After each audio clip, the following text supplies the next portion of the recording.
ਸਤਿ ਸ਼੍ਰੀ ਅਕਾਲ ਦੋਸਤੋ, YouTube ਦੇ ਚੈਨਲ ਸੈਣੀ ਕੈਫੇ ਬੜਵਾ ਵਿੱਚ ਤੁਹਾਡਾ ਸਵਾਗਤ ਹੈ। ਅੱਜ ਦੀ ਇਸ ਵੀਡੀਓ ਵਿੱਚ ਤੁਹਾਨੂੰ ਸਿੱਖਿਆ ਵਿਭਾਗ ਵੱਲੋਂ ਨਿਕਲੀਆਂ ਪੋਸਟਾਂ ਦੇ ਬਾਰੇ ਵਿੱਚ ਜਾਣਕਾਰੀ ਦੇਵਾਂਗਾ। ਸਿੱਖਿਆ ਵਿਭਾਗ ਵੱਲੋਂ ਘਰ ਘਰ ਰੋਜ਼ਗਾਰ ਤਹਿਤ ਮਾਸਟਰ ਕੈਡਰ ਦੀਆਂ ਪੋਸਟਾਂ ਨਿਕਲੀਆਂ ਹਨ ਜੋ ਕਿ ਬਾਰਡਰ ਏਰੀਆ ਦੇ ਵਿੱਚ ਹਨ। ਵੱਖ-ਵੱਖ ਸਬਜੈਕਟਾਂ ਦੀਆਂ ਬੈਕਲਾਗ ਤੇ ਨਵੀਆਂ ਅਸਾਮੀਆਂ ਨੂੰ ਭਰਨ ਦੇ ਲਈ ਯੋਗ ਉਮੀਦਵਾਰਾਂ ਪਾਸੋਂ ऑनलाइन रिक्रूटमेंट है की गई है, जिसकी आखिरी मिति 30 जनवरी 2021 है। 30 जनवरी 2022 है। ये असामियां जो दी गई हैं इस दे विच ਵੱਖ-ਵੱਖ पोस्टां दे विच मैं तुहानूं कैटेगरी वाइज सबजैक्ट वाइज तुहानूं दसांगा। सब तो पहला मैथ सबजैक्ट की गल करते हैं। इस which general category they which fresh 300 total 342 पोस्टां, जिस दे विच 96 पोस्ट है वो फीमेल दे लई रिजर्व रखी गई है ते इस तो बिना बाकी जनरल मेल कैटेगरी दे लिए इस विच बैकलॉग की कोई भी रिक्रूटमेंट नहीं है। इस तो बिना BC की गल करते, BC दे विच टोटल 87 कैंडिडेट रखे जाने हैं, जिस विच 35 फीमेल कैंडिडेट होंगे। इस तरह अलग अलग कैटेगरी दे विच साडे कोल दित्तियां ते मैथ दियां टोटल जो पोस्टां उस विच 38 पोस्टां बैकलॉग दियां ते 874 टोटल है, जिस विच 283 फीमेल कैंडिडेट दे लई रिजर्व हैं। तो इस तो बिना साइंस सबजैक्ट की गल करते हैं। साइंस के 342 पोस्टां जनरल कैटेगरी के लिए हैं, जिस दे विच 91 पोस्ट वो फीमेल कैंडिडेट के लिए रिजर्व रखी गई है। BC दे विच टोटल 82 पोस्ट हैं तो इस विच 33 पोस्ट फीमेल कैंडिडेट लिए रिजर्व है। इसी तरह एक्स सर्विसमैन स्पोर्ट्स SC मजहबी एंड वाल्मीकि स्पोर्ट्स के सारे दे विच पोस्टां दित्ती गई हैं ते कुल साइंस सबजैक्ट दे विच 36 पोस्ट है जो वो बैकलॉग दियां हैं ते इस तो बिना 823 पोस्टां टोटल जो साइंस सबजैक्ट दियां, जिस दे विच 267 पोस्टां जो है वो फीमेल कैंडिडेट के लिए रिजर्व रखी गई हैं। तो नैक्सट उस तो बिना हिंदी सबजैक्ट दे विच फ्रैश जो पोस्टां ने टोटल 80 ने 80 दे विचों 23 पोस्टां फीमेल कैंडिडेट के लिए हैं, उस तो बिना बाकी मेल कैंडिडेट के लिए। तो टोटल साढ़े कोल 80 पोस्टां जनरल कैटेगरी के लिए होणगियां। इस दे विच बैकलॉग के लिए जनरल दे विच कोई भी नहीं है। इस तरह टोटल 35 पोस्टां बैकलॉग दियां है ते जिस विच 205 फ्रैश ने ते 205 विचों 67 पोस्टां फीमेल कैंडिडेट के लिए रिजर्व हैं ते बाकी 240 पोस्टां ये सबजैक्ट दियां बनदियां हैं, हिंदी सबजैक्ट दियां। इस तो बिना पंजाबी सबजैक्ट दियां जनरल कैटेगरी दे फ्रैश दे लिए टोटल 196 है, जिस विच 56 पोस्टां फीमेल कैंडिडेट के लिए रिजर्व रखियां गई हैं। जनरल एक्स सर्विसमैन के लिए 13 बैकलॉग दियां भी हैं। इस तो बिना 35 फ्रैश के लिए ते 20 है फीमेल के लिए रिजर्व रखी गई हैं। तो कुल मिला के 48 पोस्टां एक्स सर्विसमैन के लिए है। तो इस दियां टोटल पोस्टां 534 हैं, जिस दे विच 165 पोस्टां फीमेल कैंडिडेट के लिए रखियां हैं ते 32 बैकलॉग दियां हैं।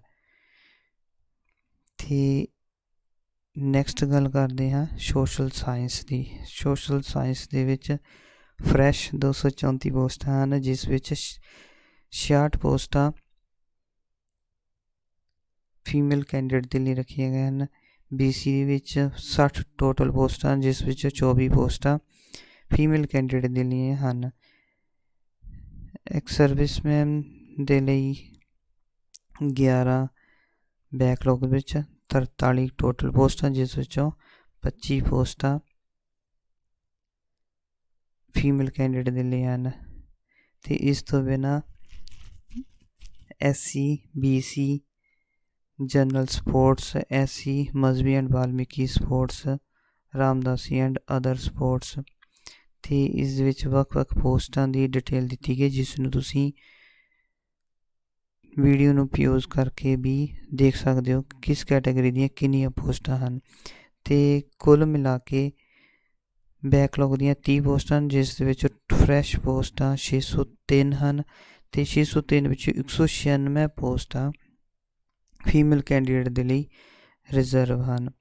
ਨੈਕਸਟ ਗੱਲ ਕਰਦੇ ਹਾਂ ਇੰਗਲਿਸ਼ ਸਬਜੈਕਟ ਦੀ। ਇੰਗਲਿਸ਼ ਸਬਜੈਕਟ ਦੇ ਵਿੱਚ 283 ਪੋਸਟਾਂ ਹਨ, ਅਤੇ ਇਸ ਤੋਂ ਬਿਨਾਂ ਫੀਮੇਲ ਕੈਂਡੀਡੇਟ ਦੇ ਲਈ 80 ਰਿਜ਼ਰਵ ਰੱਖੀਆਂ ਗਈਆਂ ਹਨ।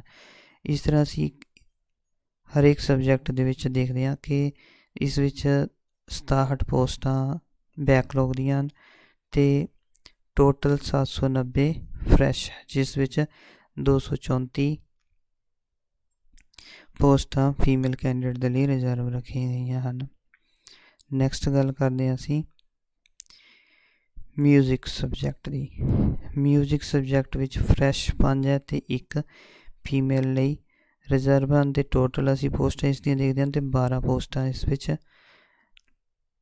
ਬੈਕਲੌਗ ਦੀਆਂ ਹਨ, ਅਤੇ ਟੋਟਲ 25 ਪੋਸਟਾਂ ਫਰੈਸ਼ ਹਨ। ਮਿਊਜ਼ਿਕ ਤੋਂ ਬਿਨਾਂ ਫਿਜ਼ੀਕਲ ਐਜੂਕੇਸ਼ਨ ਦੇ ਵਿੱਚ ਅਸੀਂ ਦੇਖਦੇ ਹਾਂ ਲਾਸਟ 104 ਬੈਕਲੌਗ ਦੀਆਂ ਪੋਸਟਾਂ ਅਤੇ 168 ਪੋਸਟਾਂ ਫਰੈਸ਼ ਹਨ, ਜਿਸ ਵਿੱਚ 21 ਰਿਜ਼ਰਵ ਫੀਮੇਲ ਕੈਂਡੀਡੇਟ ਦੇ ਲਈ ਹਨ। ਅਤੇ ਇਹ ਸੀ ਸਾਡੀਆਂ ਪੋਸਟਾਂ ਦੇ ਬਾਰੇ ਜਾਣਕਾਰੀ। ਪੋਸਟਾਂ ਤੋਂ ਬਿਨਾਂ ਹੁਣ ਇਹਨਾਂ ਦੀ ਜੋ ਭਰਤੀ ਹੋਣੀ ਹੈ ਉਹ ਕਿਸ ਤਰ੍ਹਾਂ ਹੋਣੀ ਹੈ। ਇਸ ਦੇ ਵਿੱਚ ਇੱਕ ਰਿਟਨ ਟੈਸਟ ਲਿਆ ਜਾਣਾ ਹੈ, ਜੋ ਕਿ 150 ਨੰਬਰ ਦਾ ਹੋਵੇਗਾ। ਰਿਟਨ ਟੈਸਟ ਦੀ ਮੈਰਿਟ ਲੱਗੇਗੀ, ਉਸ ਦੇ ਆਧਾਰ 'ਤੇ ਹੀ ਜੋ ਹੈ ਕੈਂਡੀਡੇਟ ਦੀ ਰਿਕਰੂਟਮੈਂਟ ਹੋਵੇਗੀ।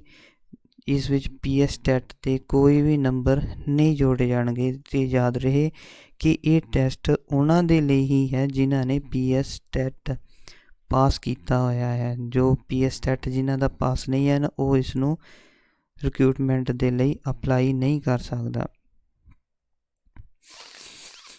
ਇਸ ਤੋਂ ਬਿਨਾਂ ਪੇ ਸਕੇਲ ਦੀ ਗੱਲ ਕਰਦੇ ਹਾਂ। ਪੇ ਸਕੇਲ 35,400 ਰੁਪਏ ਉਸ ਨੂੰ ਪੇ ਸਕੇਲ ਮਿਲੇਗਾ, ਲੇਕਿਨ ਸ਼ੁਰੂ ਦੇ 3 ਸਾਲ ਉਸ ਨੂੰ ਬੇਸਿਕ ਜਿਹੜੀ ਤਨਖਾਹ ਹੈ ਉਹੀ ਮਿਲੇਗੀ। ਉਮਰ ਦੀ ਗੱਲ ਕਰਦੇ ਹੋ, ਉਮਰ ਉਸ ਦੀ 1/1/2021 ਨੂੰ ਘੱਟੋ ਘੱਟ 18 ਸਾਲ ਹੋਣੀ ਚਾਹੀਦੀ ਹੈ। 18 ਤੋਂ ਘੱਟ ਉਮਰ ਨਹੀਂ ਹੋਣੀ ਚਾਹੀਦੀ ਹੈ। 18 ਤੋਂ ਲੈ ਕੇ 37 ਸਾਲ ਦੇ ਬਿਟਵੀਨ ਏਜ ਹੋਣੀ ਚਾਹੀਦੀ ਹੈ। SC ਅਤੇ BC ਕੈਟਾਗਰੀ ਹੈ ਜੀ, ਉਸ ਦੀ ਲਿਮਟ ਛੋਟ ਹੈ ਜੀ ਉਸ ਨੂੰ ਦਿੱਤੀ ਗਈ ਹੈ 5 ਸਾਲ ਦੀ, ਦੋਨਾਂ ਕੈਟਾਗਰੀਆਂ ਨੂੰ, SC ਨੂੰ ਅਤੇ BC ਨੂੰ। ਅਤੇ ਇਸ ਤੋਂ ਬਿਨਾਂ ਪੰਜਾਬ ਹੋਰ ਰਾਜਾਂ ਅਤੇ ਕੇਂਦਰੀ ਸਰਕਾਰ ਦੇ ਕਰਮਚਾਰੀਆਂ ਲਈ ਉਮਰ ਦੀ ਉੱਪਰਲੀ ਸੀਮਾ ਹੈ 45 ਸਾਲ ਤੱਕ ਦੀ ਹੈ। ਇਸ ਤੋਂ ਬਿਨਾਂ ਵਿਧਵਾ ਅਤੇ ਤਲਾਕਸ਼ੁਦਾ ਜਿਹੜੀਆਂ ਔਰਤਾਂ ਨੇ ਉਹਨਾਂ ਦੀ ਉਮਰ 42 ਸਾਲ ਤੱਕ ਹੈ। ਅਤੇ ਇਸ ਤੋਂ ਬਿਨਾਂ ਹੈਂਡੀਕੈਪਟ ਦੇ ਲਈ 10 ਸਾਲ ਦੀ ਛੋਟ ਹੈ। ਸਾਬਕਾ ਫੌਜੀ ਦੀ ਉੱਪਰਲੀ ਸੀਮਾ ਹੈ 3 ਸਾਲ ਤੋਂ ਵੱਧ ਹੋਣੀ ਚਾਹੀਦੀ ਹੈ, ਅਤੇ ਉਹ ਆਪਣੀਆਂ ਕੰਡੀਸ਼ਨਾਂ ਨੂੰ ਪੂਰਾ ਕਰਦਾ ਹੋਵੇ।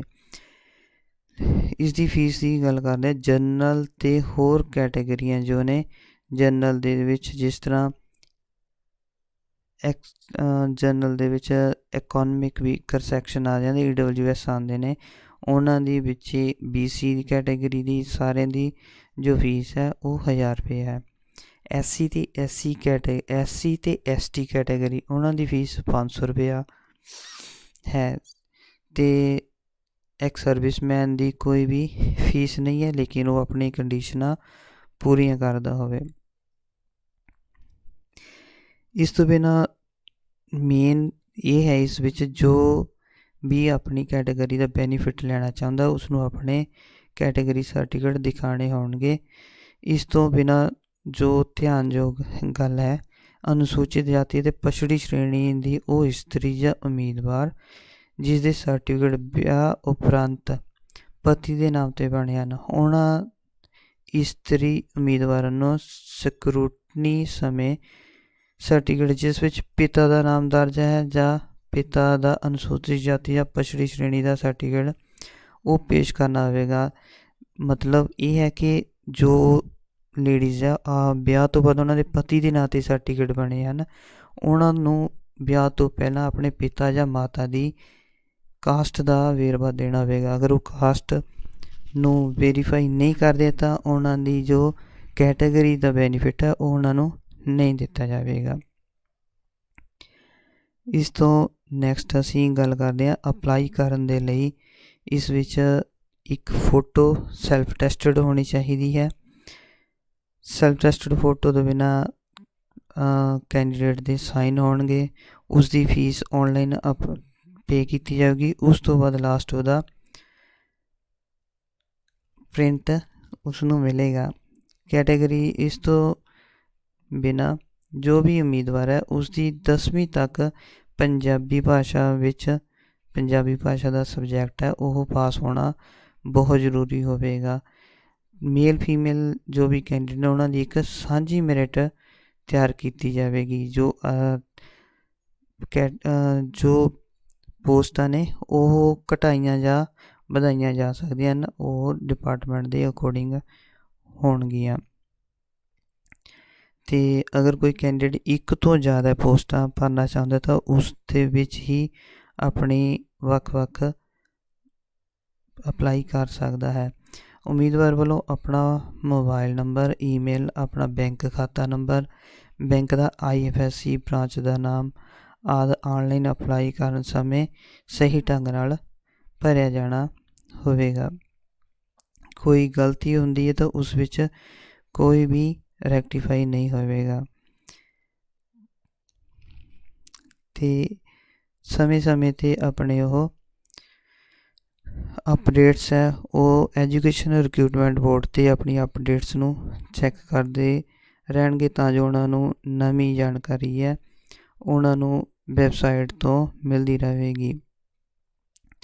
ਅਤੇ ਇਸ ਤੋਂ ਬਾਅਦ ਲਾਸਟ ਵਿੱਚ ਉਮੀਦਵਾਰ ਫਿਰ ਇੱਕ ਵਾਰੀ ਧਿਆਨ ਕਰ ਲੈਣ ਕਿ ਅਰਜ਼ੀਆਂ ਨੂੰ ਭਰਨ ਦੀ ਆਖਰੀ ਮਿਤੀ ਆ ਉਹ 30 ਜਨਵਰੀ 2022 ਸ਼ਾਮ 5 ਵਜੇ ਤੱਕ ਹੈ। ਇਸ ਤੋਂ ਬਾਅਦ 30 ਜਨਵਰੀ 2022 ਸ਼ਾਮ 5 ਵਜੇ ਤੋਂ ਬਾਅਦ ਕੋਈ ਵੀ ਐਪਲੀਕੇਸ਼ਨ ਅਪਰੂਵ ਨਹੀਂ ਕੀਤੀ ਜਾਵੇਗੀ। ਅਤੇ ਅੱਜ ਦੀ ਇਸ ਵੀਡੀਓ ਵਿੱਚ ਇੰਨਾ ਹੀ। ਜੇਕਰ ਵੀਡੀਓ ਸਹੀ ਲੱਗੀ ਹੈ ਤਾਂ ਆਪਣੇ ਦੋਸਤਾਂ ਨੂੰ ਸ਼ੇਅਰ ਕਰ ਦਿਓ ਤਾਂ ਜੋ ਉਹਨਾਂ ਨੂੰ ਇਸ ਦੀ ਜਾਣਕਾਰੀ, ਜੋਬ ਦੇ ਬਾਰੇ ਜਾਣਕਾਰੀ ਜਲਦ ਤੋਂ ਜਲਦ ਮਿਲ ਸਕੇ। ਸਤਿ ਸ਼੍ਰੀ ਅਕਾਲ ਦੋਸਤੋ।